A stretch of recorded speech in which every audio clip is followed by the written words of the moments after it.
El 24 de junio de 1859 tuvo lugar la famosa batalla de Solferino durante la Segunda Guerra de la Independencia italiana. Henry Dunant, un empresario suizo muy acaudalado, estaba de viaje de negocios en Italia y fue testigo de la brutalidad y el sufrimiento de los heridos en la batalla. Dunant quedó impactado por la falta de atención médica y la falta de organización para cuidar a los heridos de ambos lados del conflicto. Junto con voluntarios locales que pudo reunir, Dunant organizó la atención a los heridos sin tener en cuenta su afiliación política o militar, o sea, atendía tanto de un lado como de otro. Este evento inspiró la vida de Dunant a escribir el libro Recuerdos de Solferino, libro que, por cierto, si te gusta la lectura, te recomiendo, en el que abogaba por la creación de sociedades de voluntarios de socorro en tiempos de guerra. Gustave Moner, un médico y filántropo suizo, conoció a Dunant y se unió a sus esfuerzos para establecer un sistema organizado de ayuda humanitaria en conflictos armados. Juntos, ellos y otros activistas y líderes humanitarios de la época fundaron el Comité Internacional de la Cruz Roja en 1863.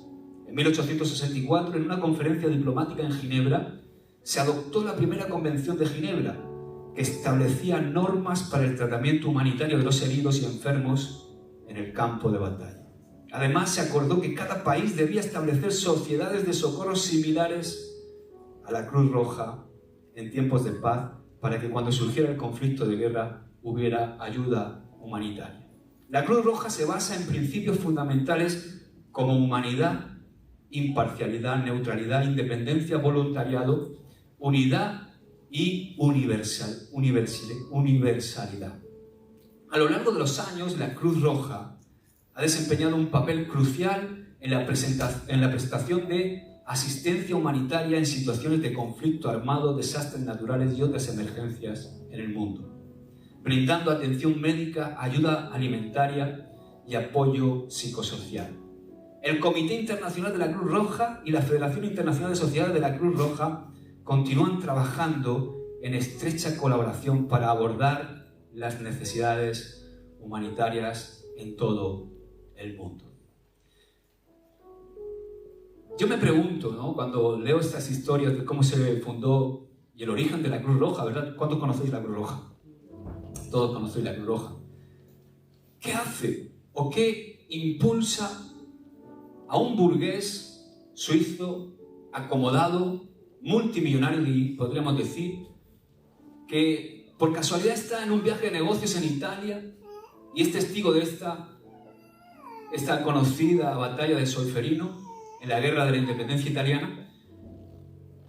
¿Y qué hace que ese hombre de repente sienta en su interior la necesidad de dedicar su vida, su economía, sus recursos a mejorar el bienestar de otros? Y es una pregunta que me hago, ¿no? Y cuando me hacía esta pregunta, me meto en la biografía de este hombre y resulta que él era cristiano evangélico. No sé si sabéis la historia. Él era un joven que, junto con otros jóvenes, fundó la Asociación Cristiana de Hombres Jóvenes, que luego pasó a llamarse, tenían un grupo que se llamaba la Asociación del Jueves, donde un montón de jóvenes se reunían a leer la Biblia, a orar y a ayudar a los pobres de su ciudad. Ahora entiendo, ¿no? Y comprendo qué era lo que movía a este hombre cuando vio esa situación caótica a su alrededor. Ahora la pregunta es, ¿crees que en la sociedad en la que vivimos hay caos alrededor nuestro? ¿Qué me mueve a mí? ¿Qué me está impulsando en mi día a día? ¿Vivo para mí y solo para mí o vivo para algo mayor? Sabes que muchas veces me pregunto, cuando yo ya no esté, Y no, esto no es egocentrismo, entiéndeme, ni egoísmo, pero qué triste es pasar por la vida sin que nadie recuerde nada. Ser uno más del cementerio. Pero Dios no nos creó para eso. Dios nos creó, independientemente de la fama o no fama que puedas tener, para que vivamos marcando la vida de aquellos que nos rodean. Para que nosotros seamos una inspiración. Y estudiando la vida de José, sabéis que estamos estudiando la vida de José, por poner un título a esta enseñanza, el título que le vamos a poner es, sabéis que José estuvo pasando varias pruebas y hemos visto ya algunas de ellas. Esta sería la prueba de la prosperidad. La prueba de la prosperidad tiene que ver en cómo nosotros manejamos nuestros recursos, cómo manejamos nuestra riqueza, cómo manejamos aquello que Dios pone en nuestra mano, cómo manejamos nuestro dinero. Hay dos frases de dos célebres hombres. La primera es de Martin Luther King Jr., que dice: cuando usamos el dinero para aliviar el sufrimiento ajeno, descubrimos su poder transformador y sanador. Albert Einstein dijo: el verdadero valor del dinero radica en cómo lo utilizamos para mejorar la vida de los demás. Como ya hemos venido aprendiendo y aprendimos hace unas semanitas, antes de que viniera Marcelo, aprendimos que el poder, la unción, lo que llamamos la unción, el poder que Dios nos da, sin duda prueba nuestro carácter. Y la prosperidad, concretamente el dinero, también prueba nuestro carácter. ¿Por qué? Porque el dinero es otra forma de poder. ¿Sí o no? Claro. El dinero nos da el poder, ¿para qué? Para hacer ciertas cosas y llevar a cabo el servicio, el ministerio que tenemos que hacer, pero la falta de dinero nos impide hacer esas obras dentro del ministerio que Dios nos delega. Por eso es importante el dinero. El dinero nos faculta, el dinero nos da la capacidad, el dinero nos da la facultad, hasta cierto punto. Y esto me lleva al primer punto que me gustaría ver hoy. Dentro de la prueba de la prosperidad, usar el dinero con sabiduría. ¿Cómo usar el dinero con sabiduría, Josué? La pregunta es, más bien, ¿qué hacemos con el poder que nuestro dinero, nuestra economía, nuestros recursos nos dan? ¿Usamos todos esos recursos como Dios quiere que lo usemos? Para, por supuesto, mantener nuestros hogares, para que no nos falte de nada, pero también para impulsar su propósito en el mundo, impulsar su propósito en nuestra vida.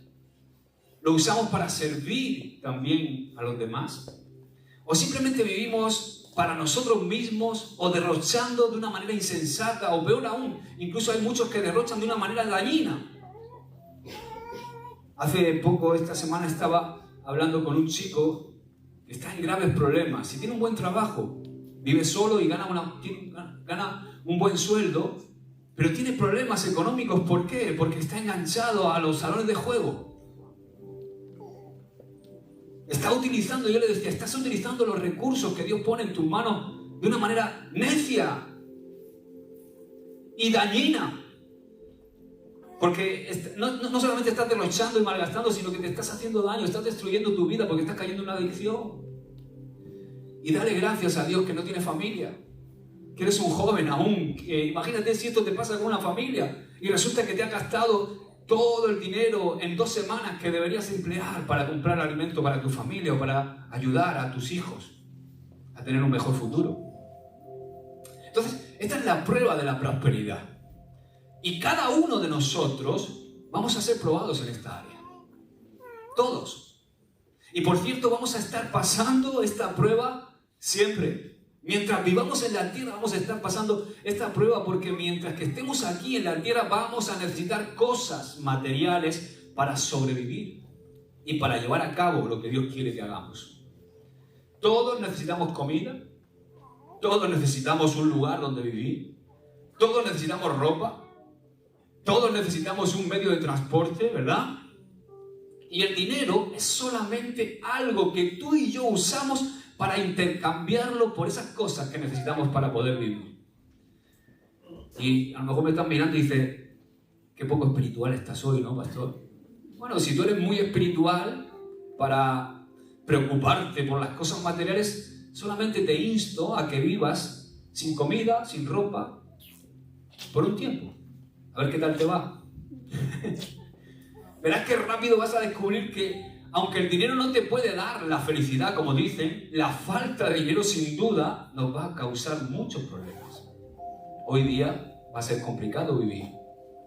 Entonces, mucha gente dice, o quiere, de alguna manera, separar, ¿no?, esa parte de nuestra vida de Dios.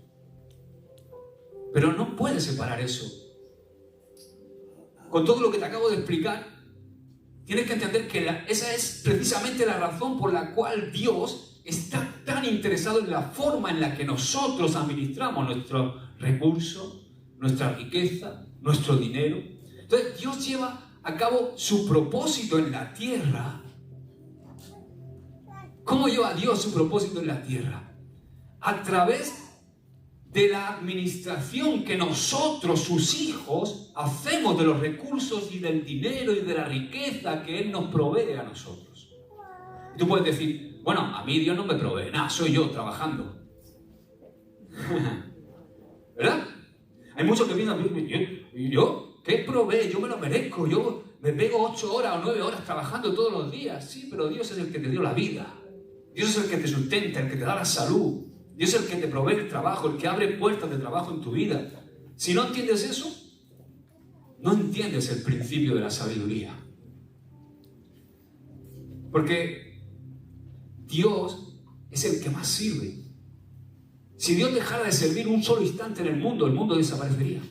Él es el que lo sostiene. Él es el que hace posible que la vida siga.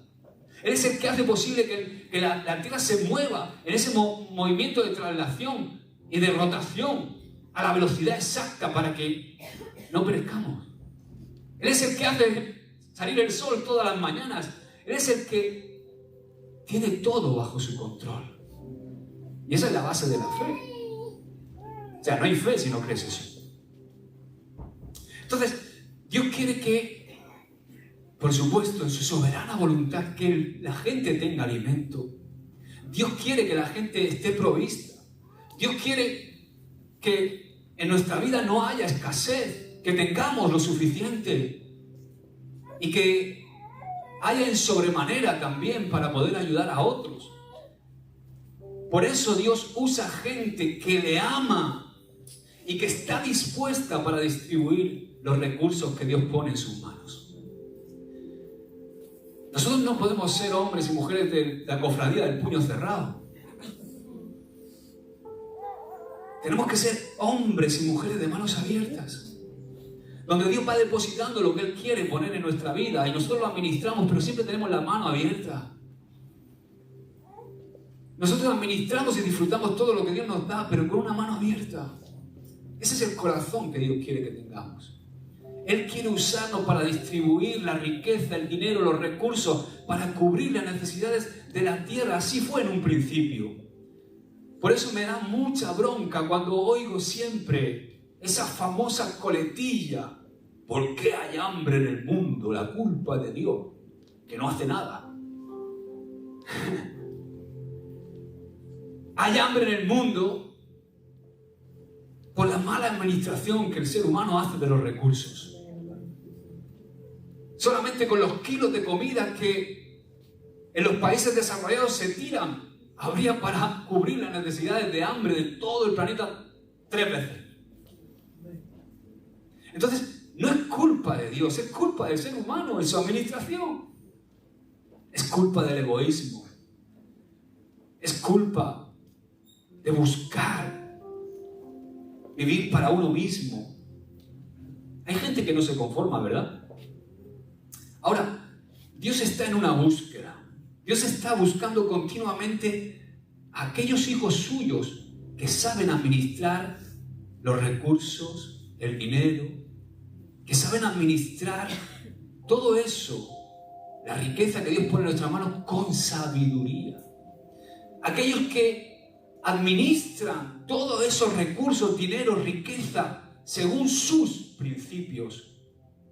Y el primer principio es, para tener sabiduría, es el temor al Señor. ¿Qué es temor al Señor? ¿Tenerle miedo? No. Tú no puedes amar a alguien a quien tienes miedo. Si tú temes a tu esposo, ¿a qué no lo amas? Huyes de él. Pero otra cosa distinta es lo que es el temor de Dios. No es un miedo, es una honra. Es un reconocimiento de que Dios es precisamente todo eso que te he dicho, el sustentador de nuestra vida, en todos los sentidos.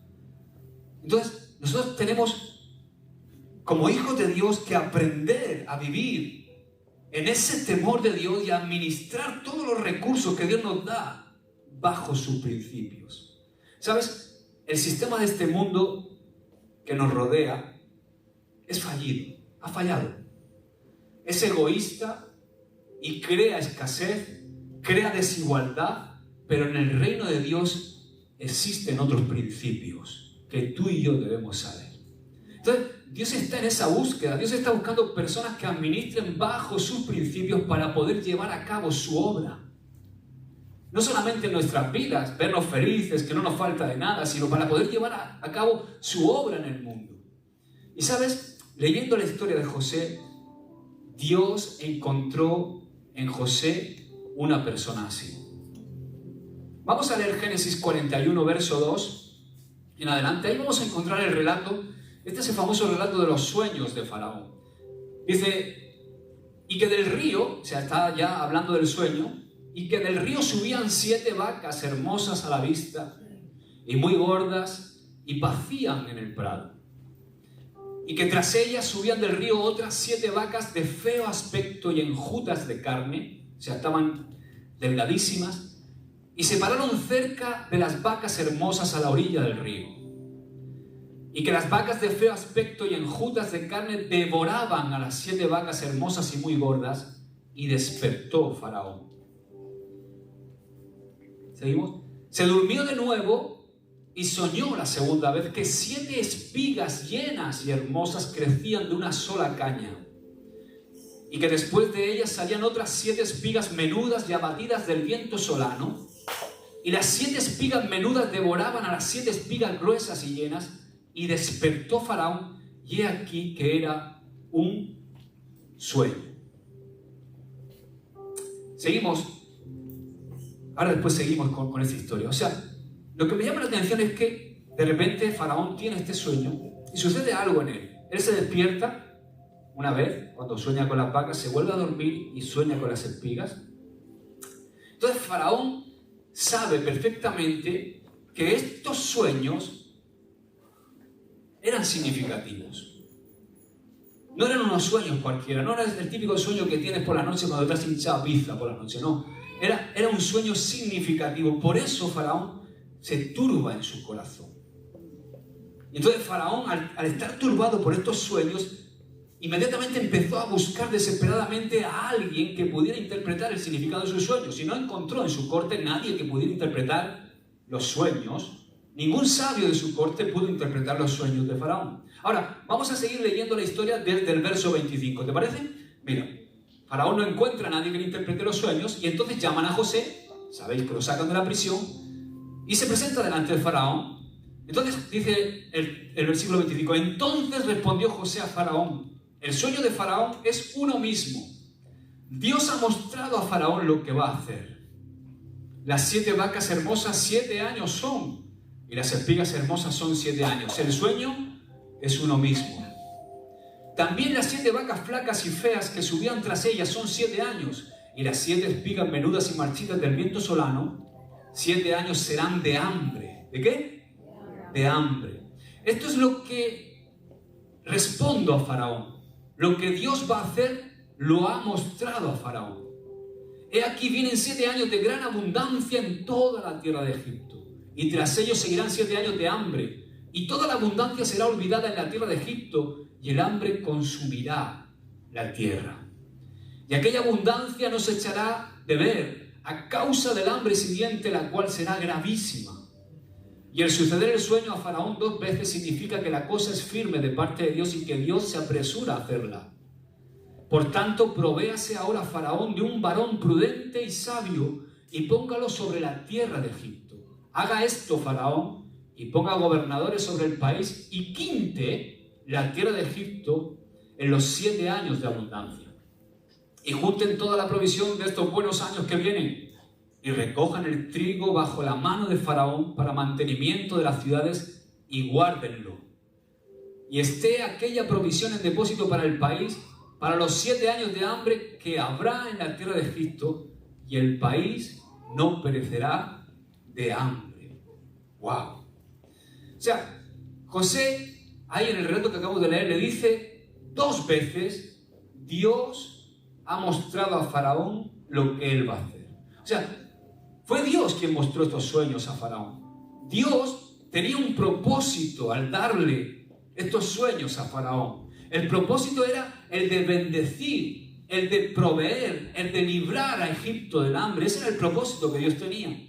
Dios sabía que los 7 años de hambre iban a llegar y Dios quería asegurarse de que la gente no muriera en esos 7 años de hambre.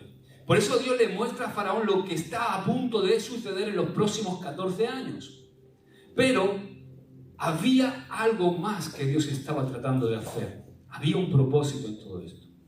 Dios tenía un plan para proveer alimento para todo Egipto durante los 7 años de hambre, porque proveyendo a Egipto iba a proveer para su pueblo.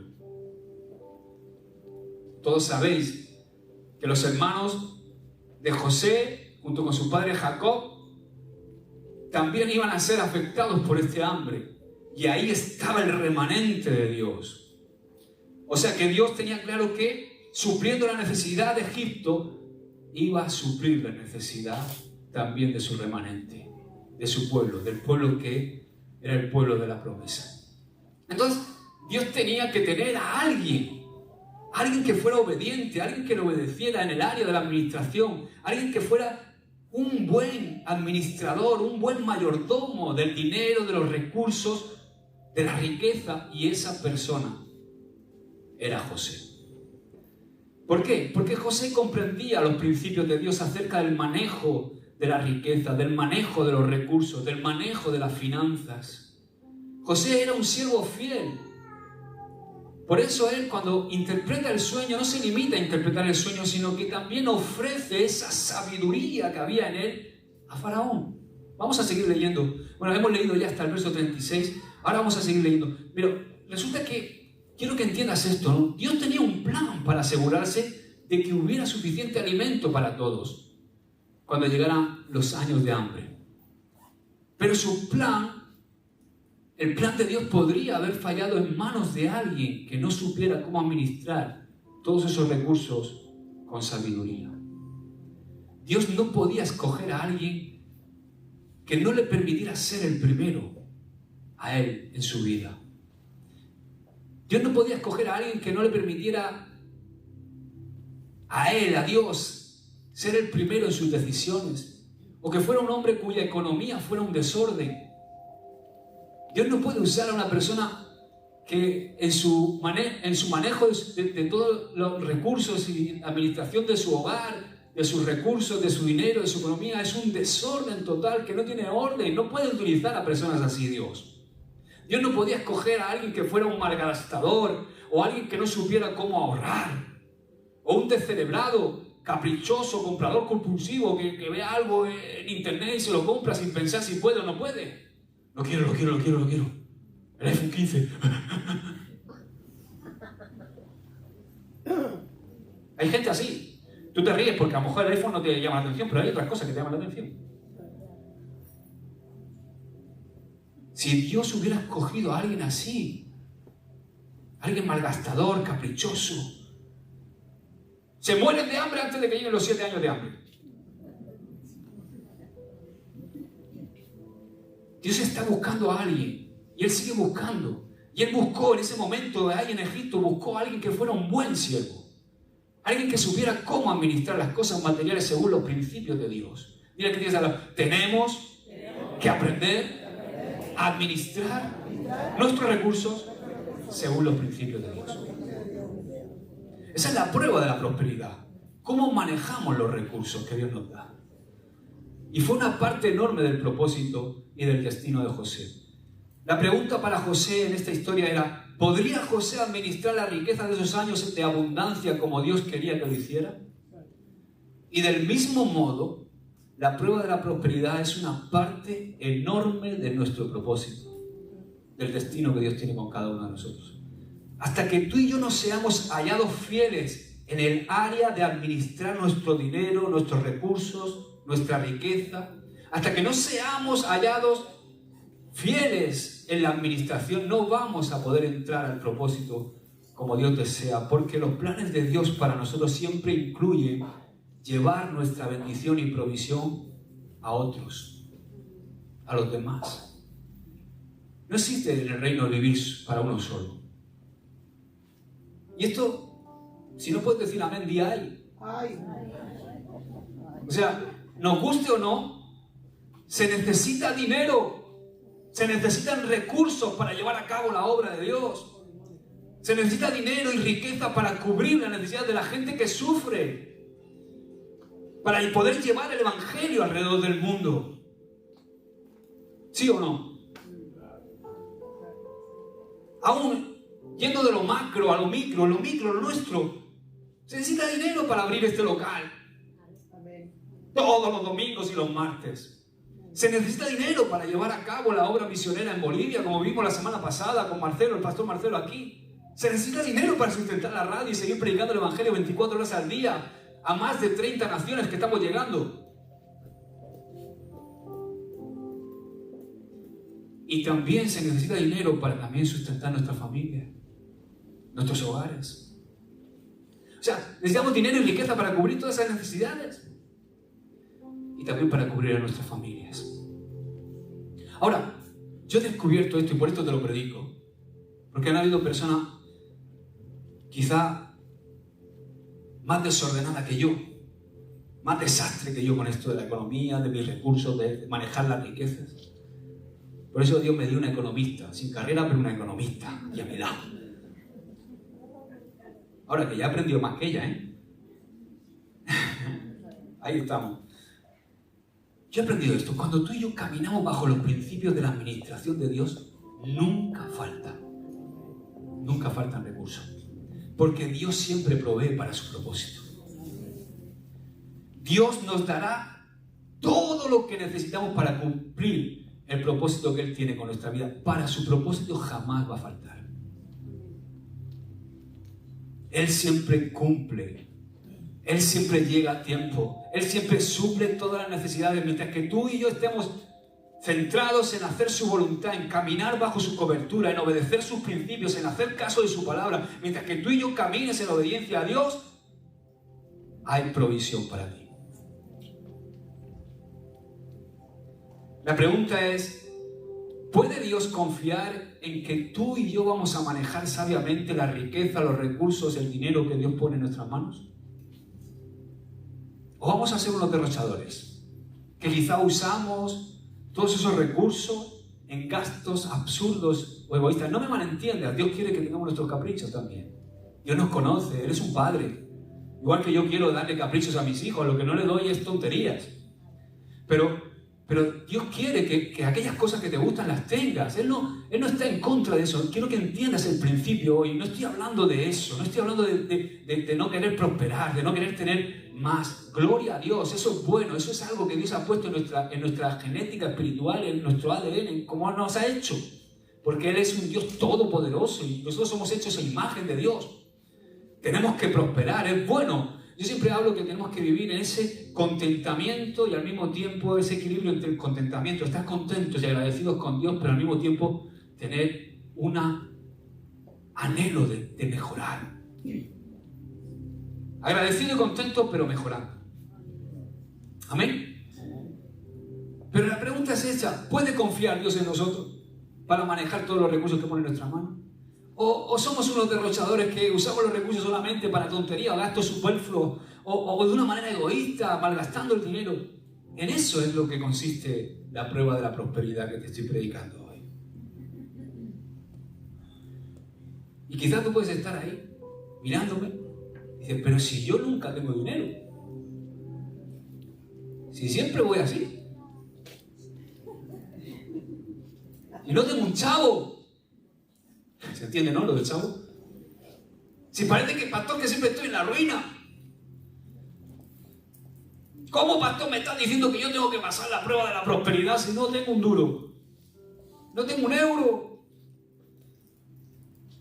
Pues déjame decirte que todos tenemos recursos y dinero que tenemos que administrar. Unos más y otros menos, pero todos tenemos que pasar esta prueba.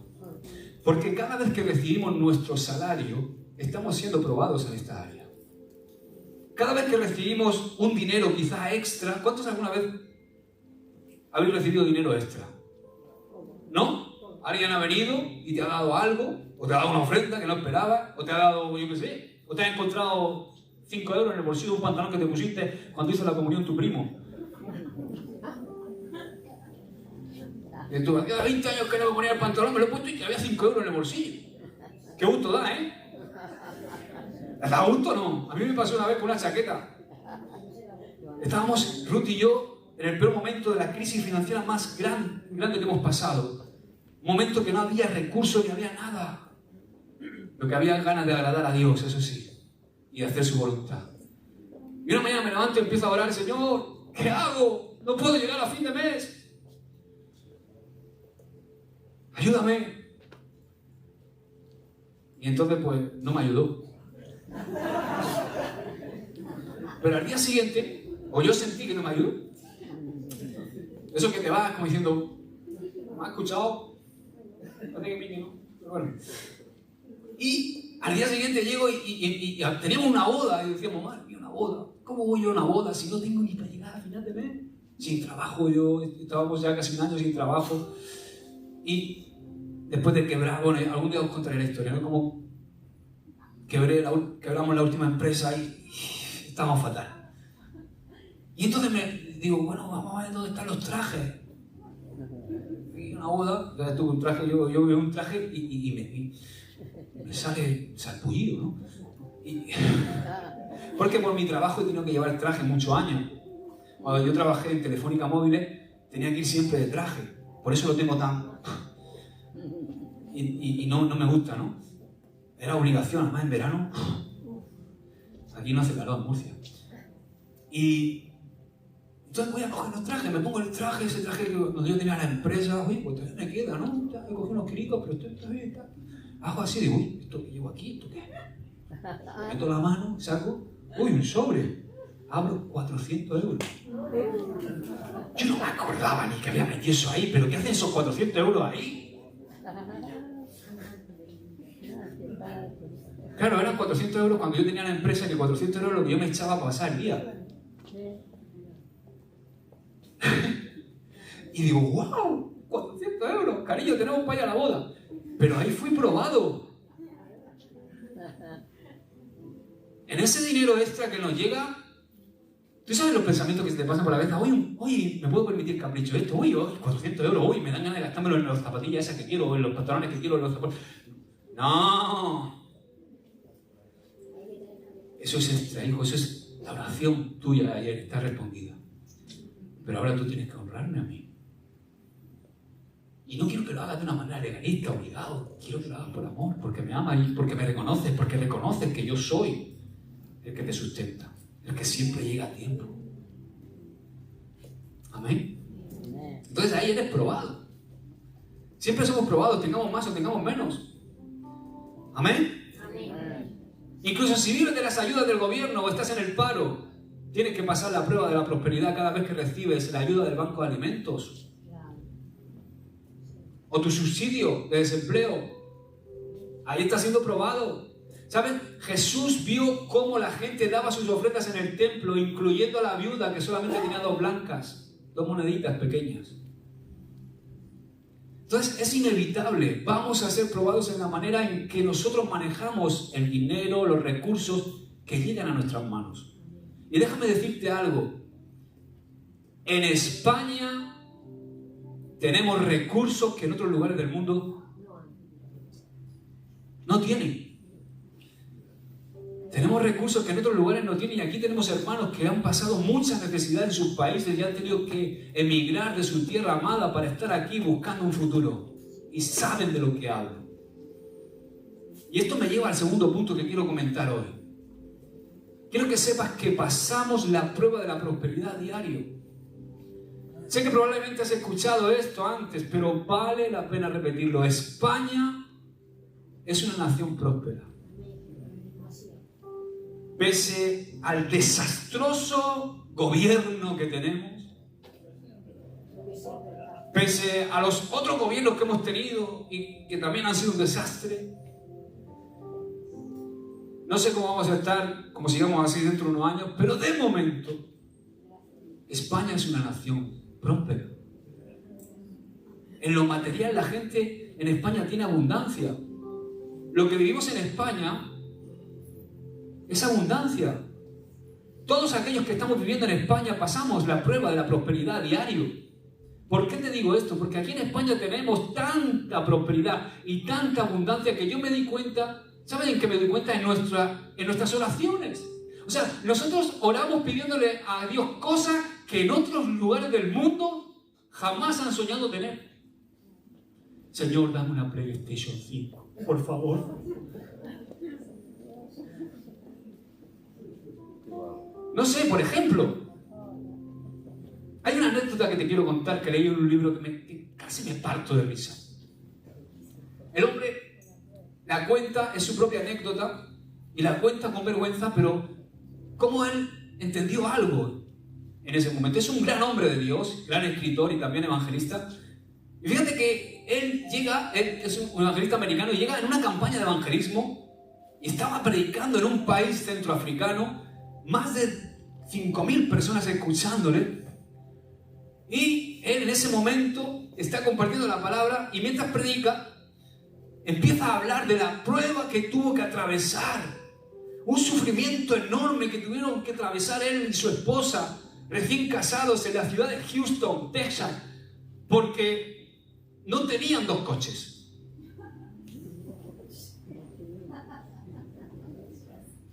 Y él estaba hablando, predicando, no veas cómo era, qué sufrimiento, porque yo tenía que recoger, solamente teníamos un coche, y yo tenía que recoger a mi mujer, llevarla al trabajo, luego volver, cambiarme, irme a mi trabajo, y luego para él. Claro, eso era un sufrimiento y fue una prueba para nosotros, y que Dios nos probó ahí, en esa área de que no teníamos 2 coches. Menudo ejemplo de sufrimiento, ¿verdad? Eso quizás lo pueden predicar aquí, y te entendemos. Pero estaba predicando ese mensaje en un país centroafricano donde el 80% de la población no puede tener un coche. El 80% no puede tener un coche. Y él estaba hablando del sufrimiento que tuvieron que atravesar, la prueba del desierto que tuvieron que pasar, porque no podían tener 2 coches. ¿Entiendes lo que digo, verdad?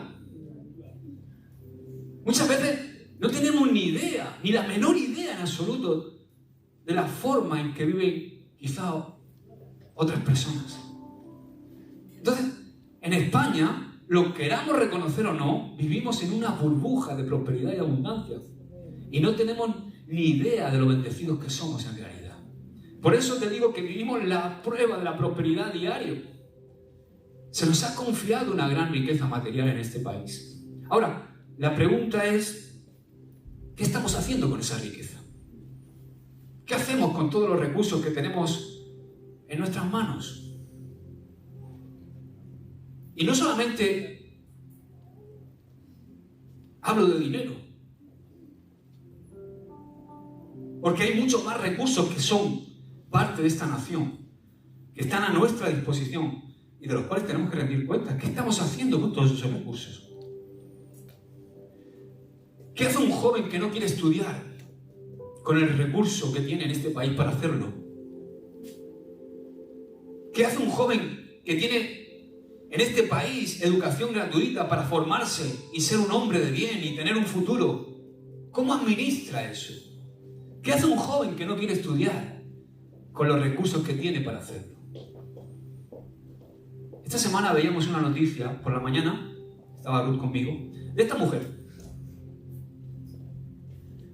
Esta noticia me asombró. Es una mujer que tiene 41 años en la actualidad. Es de Mozambique, tiene 4 hijos, es secretaria de una empresa en Mozambique. Me he informado un poquito más de su historia.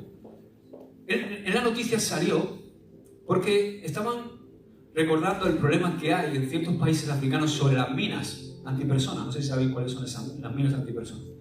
Esta mujer, cuando era una niña de 14 años, estaba intentando coger flores en el campo, jugando a coger flores, y una mina la alcanzó y le amputó las 2 piernas. Ella perdió sus 2 piernas, pero dice la noticia, ella siguió yendo a su colegio a estudiar y sacarse el bachiller a 9 kilómetros de distancia en silla de ruedas todos los días.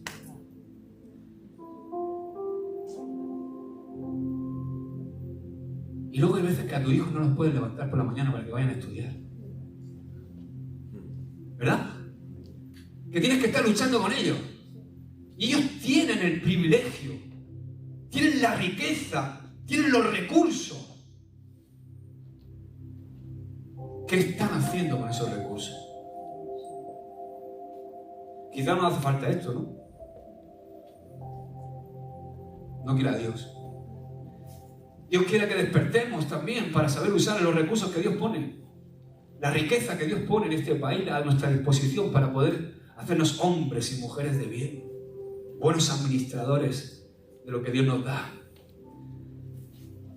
Y esto es igual que hablamos del poder, de la prueba del poder, de la misma manera que el poder pone a prueba nuestro carácter. El dinero y los recursos también lo hacen. Cada vez que tú y yo recibimos nuestro salario, recibimos nuestro subsidio, nuestra asignación o cualquier otro privilegio que tenemos en esta sociedad, se nos entrega una prueba, en cierto modo. Como he dicho antes, un ingreso inesperado es una prueba muy reveladora. Y ahí es donde pasamos la prueba de la prosperidad. ¿Qué hacemos con esos recursos? ¿Ahorramos? ¿Malgastamos? ¿Derrochamos? ¿Qué hacemos cuando te llegan esos recursos y tienes deudas? ¿Te lo gastas en un capricho en vez de cubrir tus deudas? Yo he visto eso. He visto gente que no tiene para comer, pero que se hace las uñas toda la semana. Digo, ole tú. Antes muerta que sencilla. Sí, señor. Y a mí me sorprende luego cómo le pedimos a Dios dinero.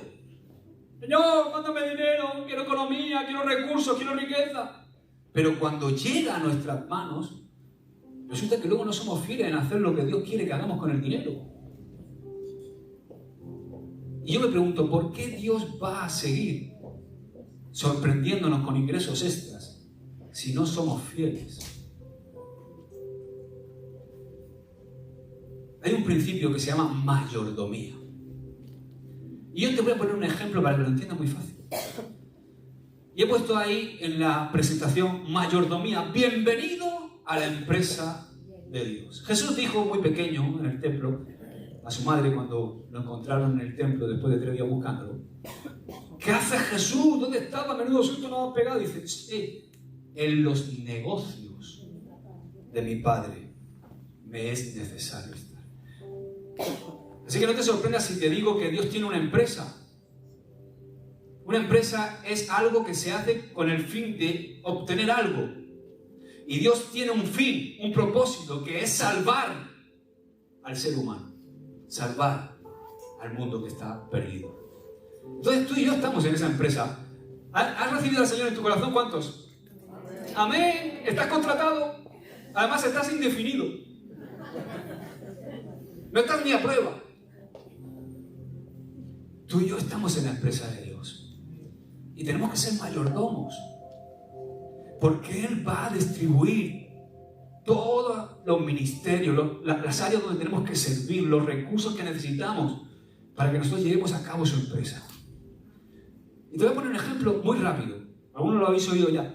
Pero cuando yo trabajaba en mi empresa, Comercial Roldán, una de las mejores empresas en el sector que nosotros trabajamos de España, no solamente del sureste.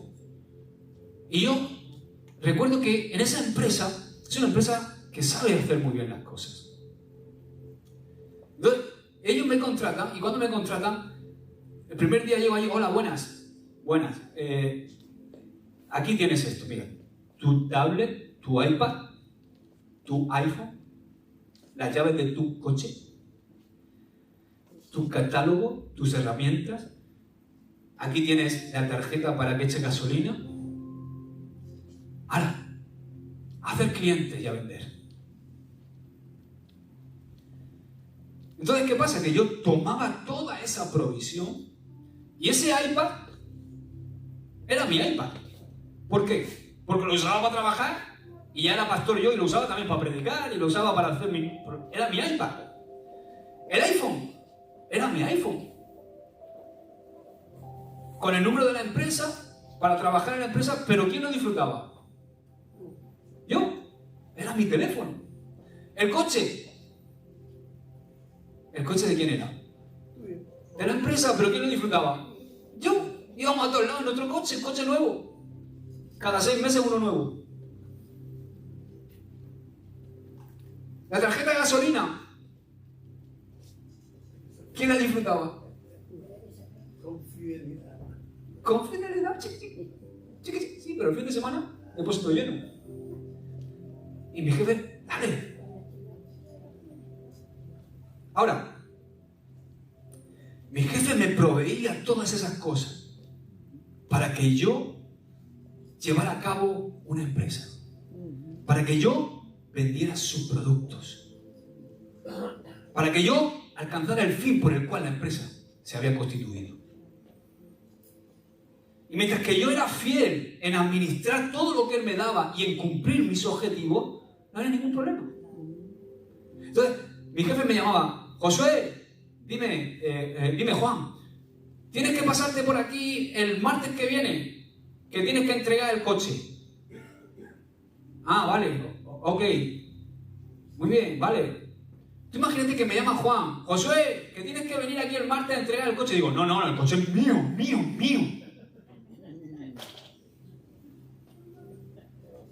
No. Yo iba el martes, entregaba mi coche y resulta que había otro nuevo al lado. Desde aquí, cámbiate de aquí a este nuevo. Sigue trabajando, sigue sirviendo. ¿Estás entendiendo el ejemplo? ¿Era mío el coche? No, pero yo lo disfrutaba. Y es igual con Dios. Él nos pone y nos da riqueza, nos da cosas para administrar, para que las disfrutemos. Pero para que llevemos a cabo un propósito, para que llevemos a cabo su empresa. No podemos vivir diciendo, mío. Cuando me llamaba para cambiarme el iPhone, igual. Josué, tienes que venir aquí y entregar tu iPhone. Yo no decía, no, el iPhone es mío. No, yo llegaba y entregaba mi iPhone. Y entonces me decía Juan, escúchame, ¿te hace falta para alguien? Ah, pues, mira, dáselo tú. Ah, gracias. Oye, que tienes que entregar la tablet, que hay que cambiarla por otra nueva. ¿Estás entendiendo, verdad? Es un ejemplo para que veas la mayordomía. Dios nos da, nos provee para que nosotros llevemos a cabo su obra, pero que al mismo tiempo que llevamos a cabo su obra disfrutemos de todo lo que nos da. No es que vivamos ahí con los pantalones rotos. Bueno, ahora sí se llevan, ¿no? Pero lo iba a decir yo. Entonces, o que vayamos por ahí como unos pordioseros, dando penica. No, la gente tiene que ver, la gente que nos rodea, que está en un mundo fracasado, en un mundo lleno de ansiedades, de depresiones, tiene que ver que nosotros florecemos, que somos gente no que vamos por ahí ostentosa, sino que hay un brillo en nosotros, que hay una prosperidad dentro del reino de Dios, que hay una forma de vivir que te edifica, que te llena, que te hace pleno y que además te da para dar a otros. Aleluya, Señor. Amén. Mayordomía.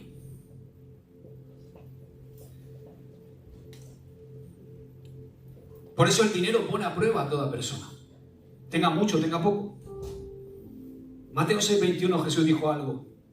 Porque donde esté tu tesoro, ahí estará también tu corazón. En otras palabras, Jesús dice que nuestro dinero siempre está ligado a nuestro corazón. Y Dios no está interesado en tu dinero, pero sí en tu corazón. O sea, Dios está, pero que muy interesado en nuestro corazón. Dice 1 Samuel 16:7 que Dios no ve como el hombre ve, porque el hombre mira la apariencia exterior, pero el Señor mira el corazón. Él lo pide y dice, dame, hijo mío, tu corazón. O sea, Dios está constantemente mirando nuestro corazón para ver si verdaderamente nuestro corazón le pertenece a Él, para ver dónde está nuestro tesoro. Y Jesús nos dice que la manera en la que nosotros administramos nuestro dinero, nuestros recursos, nuestra riqueza, es el indicador principal de a quién pertenece nuestro corazón. Así que es muy importante aclarar una pregunta, o dos.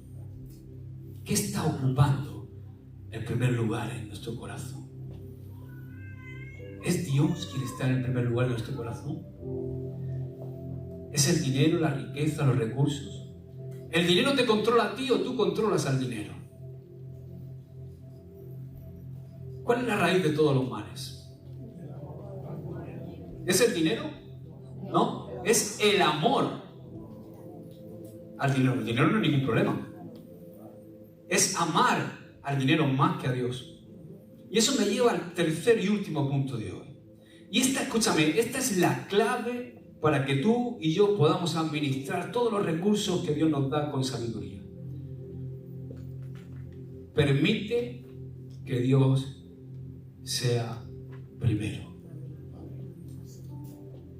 El principio más importante que puedo decirte acerca de nuestros recursos, de nuestra economía, de nuestro dinero, de la riqueza que administramos, se resume en 5 sencillas palabras.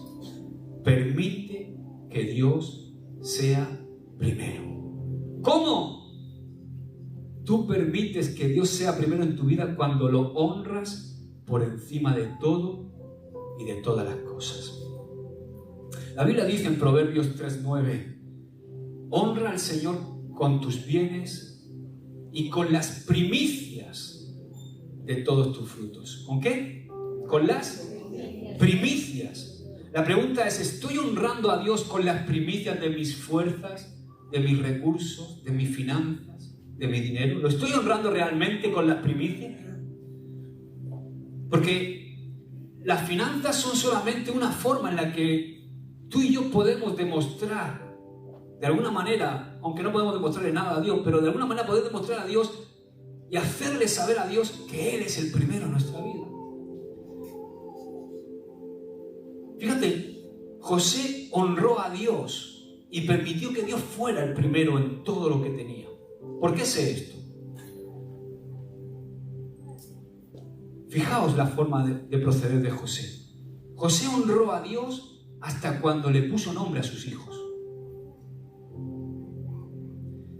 ¿Sabéis que durante los 7 años de abundancia José tuvo 2 hijos? Vamos a leerlo, mira, Génesis 41:50.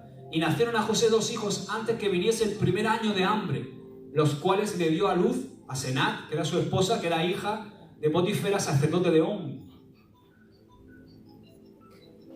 Si es para mí, dile que no estoy. Y llamó José el nombre del primogénito Manasés, porque dijo, Dios me hizo olvidar todo mi trabajo y toda la casa de mi padre. ¿Cómo llamó?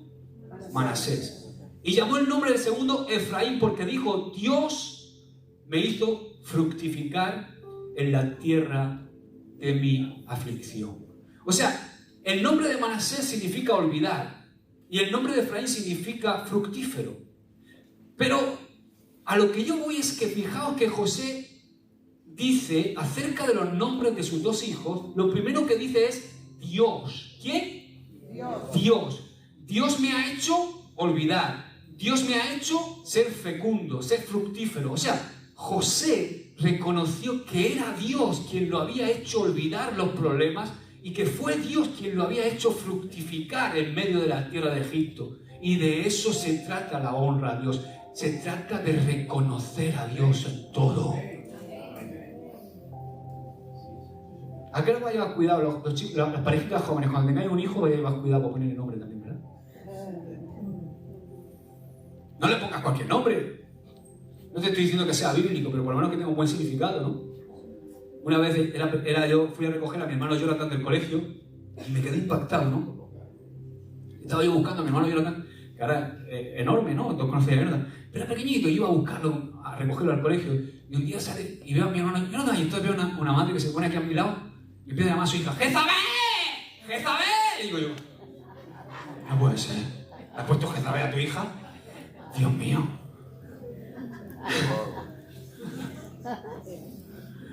Bueno, haber puesto ¡Satanás! ¡Ven, hijo! ¡Satanás! ¿No? No, es broma. Pero cuidado con el significado, ¿no? La primera bendición que le damos a nuestro hijo es el nombre. Lo que significa ese nombre es lo que le va a estar nombrando siempre.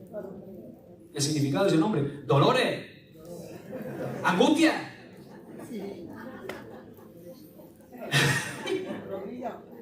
¿Eh? ¿Qué? Rodriga. Bueno, Rodriga medio, pero Dolores. María de los Dolores. La estás bendiciendo con el nombre. Oye, perdóname la loli, ¿eh? Pero fijaos que José le dio honra a Dios hasta en el nombre de sus hijos. Por eso sé que José honraba a Dios con todo. José había entrado en el palacio y había entrado en un momento donde él tenía mucho poder, mucha capacidad y también tenía que administrar mucha riqueza. Pero en ese lugar de privilegio y de comodidad José no se olvidó jamás de Dios. Él, como gobernador de Egipto, continuaba agradeciendo a Dios y honrando a Dios y reconociéndolo hasta en el nacimiento de sus hijos. Sus dos hijos, ¿qué fueron? ¿Qué es un hijo? ¿Qué fue Aarón para mí? ¿Fue la primicia o no? Fue el primer fruto de mi unión con Ruth. El primer fruto de mi cuerpo fue Aarón. Y después Abel. Y después Rubén. Entonces, José escogió honrar a Dios con esa primicia. Le estaba dando la primicia a Dios. José usó los nombres de sus hijos como un medio para honrar a Dios por todo lo que Dios le había hecho, por todo el favor de Dios en su vida. Eso fue un reflejo, el nombrar a sus hijos de esa manera fue un reflejo externo de su gratitud, de su reconocimiento interior. Ese es el principio. De esto se trata. Y sabes, dile al que tienes al lado, ponte el cinturón. Que estoy terminando. Voy. Como hace Miguel. Voy. De esto que te estoy hablando, es de lo que se trata el diezmo. Si no puedo decir amén, di ahí. El diezmo se trata de dar a Dios la honra, el reconocimiento, el honor, el agradecimiento por todo lo que Él nos da. Todos nosotros hemos escuchado muchas veces acerca del diezmo, ¿a que sí? Si es la primera vez, no pasa nada. Bienvenido. Pero de una forma u otra, cuando a mí se me reveló, que tardó, no te creas que yo era más duro, para mí diezmar es algo tan sencillo. Se trata de poner a Dios primero. Es algo tan sencillo como eso. Se trata de honrarlo, de reconocer que todo lo que yo tengo proviene de Él. Dios no está interesado en mi dinero. Él está interesado en saber qué es lo primero en mi corazón.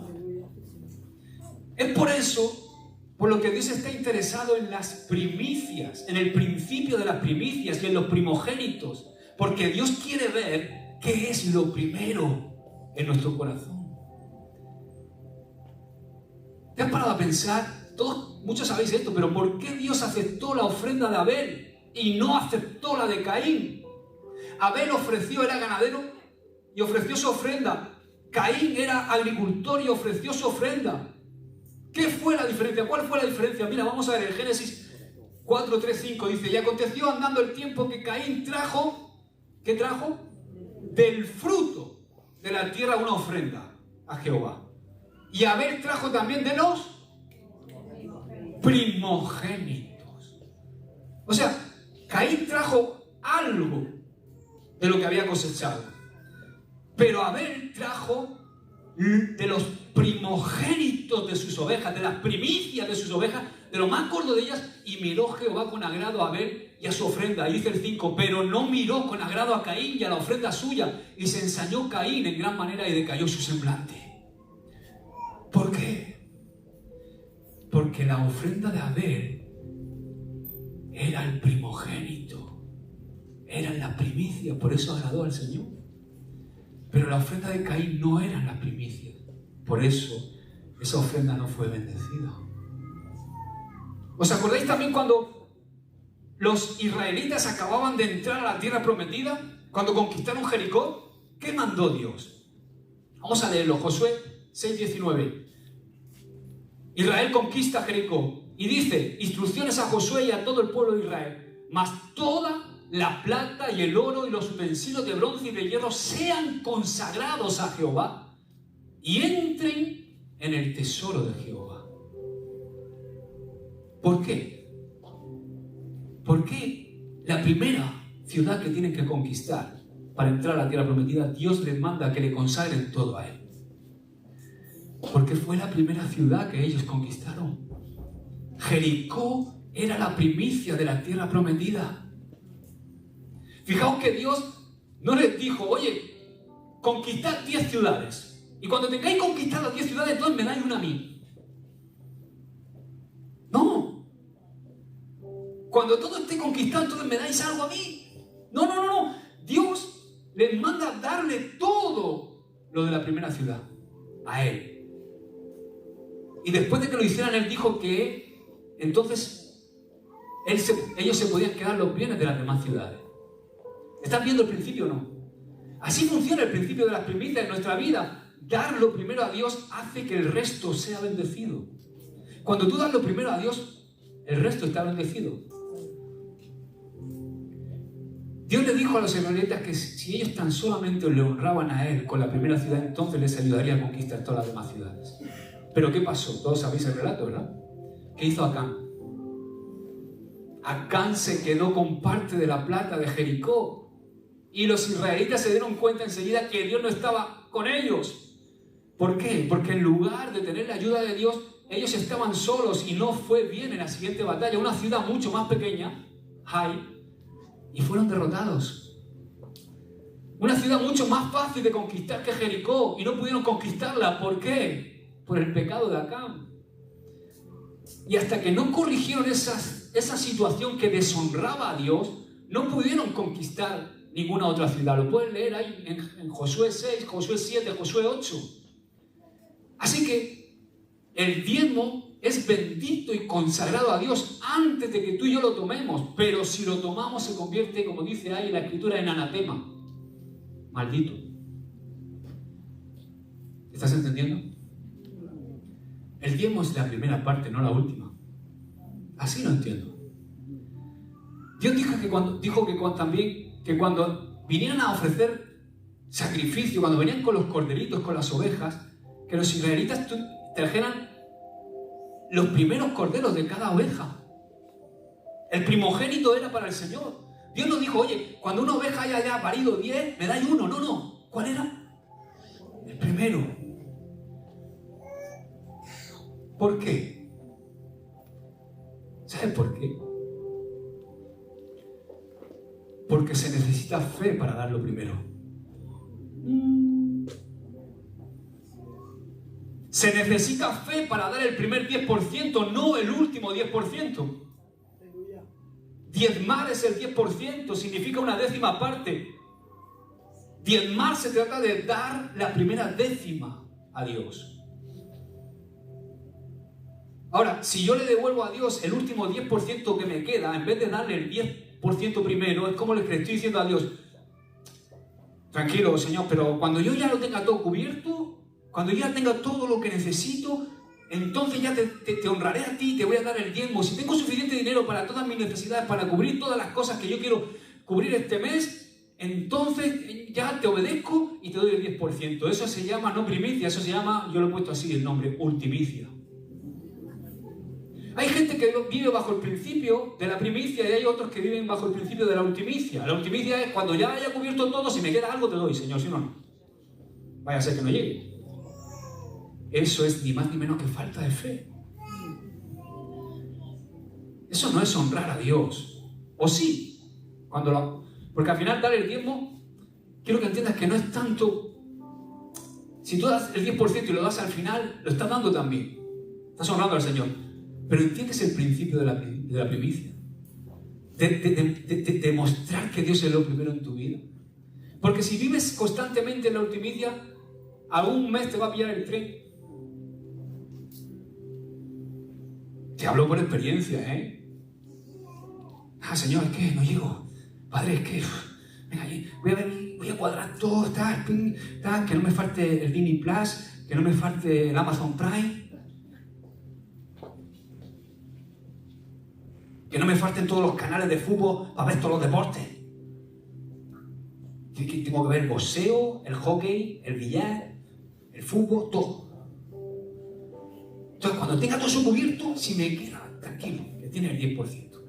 Pero hay meses que llega y se te rompe la lavadora. Y ya no llega.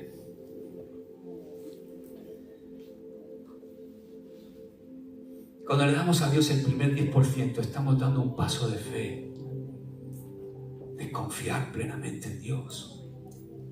La primicia revela fe, la ultimicia no. Con la primicia le estamos diciendo a Dios: Dios, quiero que sepas que tú eres lo primero en mi vida, que tú eres lo principal, que tú eres el eje sobre el cual gira mi vida, que sin ti nada es posible en mi vida. Quiero honrarte, Señor. Tú eres lo más importante de mi vida. Eres lo más importante no solamente en esta área, sino en todas las áreas. Porque como manejamos nuestro dinero muestra realmente si Dios es lo primero en nuestras vidas. Cuando Dios es lo primero en nuestras vidas y nos movemos en ese principio, ¿sabes qué? Dios protege el resto. Cuando yo le doy el 10% a Él, Él protege, cuida, pone su mano protectora sobre el otro 90%. Porque el primero redime al resto. Ese es el principio de la primogenitura. Jesús fue el primogénito. Dejó de ser el unigénito Hijo de Dios, el único Hijo de Dios, para ser el primogénito, el primero de muchos. Somos nosotros. Y el primogénito nos redimió a todos los demás. Entonces, la primicia redime el resto. Pero si le das la ultimicia, ¿qué va a redimir Dios si no queda? ¿Entiendes, verdad? ¿Cómo te va a redimir Dios nada si ya le está dando lo que te queda? No te puede redimir nada. Este es un principio que vemos a lo largo de toda la Biblia. Por eso os animo a que pongamos a Dios primero. Yo con Ruth, desde hace muchos años, cuando recibimos nuestra asignación, lo primero que apartamos es el diezmo. Y lo hacemos con una ilusión. Y mis hijos, veo como mis hijos lo hacen sin tener que decirle nada. Cuando han empezado a trabajar y incluso de lo que les da, ellos apartan su diezmo. Cuando eran pequeños, recuerdo una vez a ver que le dieron 5 euros y no sabía casi ni hablar. No sé si fue su abuela o quién fue. Y ella me dice: papá, ¿cuánto tengo que dar de 5 euros? Digo, 50 céntimos. ¡Ay, qué poco! Sí, ¿verdad? A ver si dices lo mismo con 500.000 euros, hijo.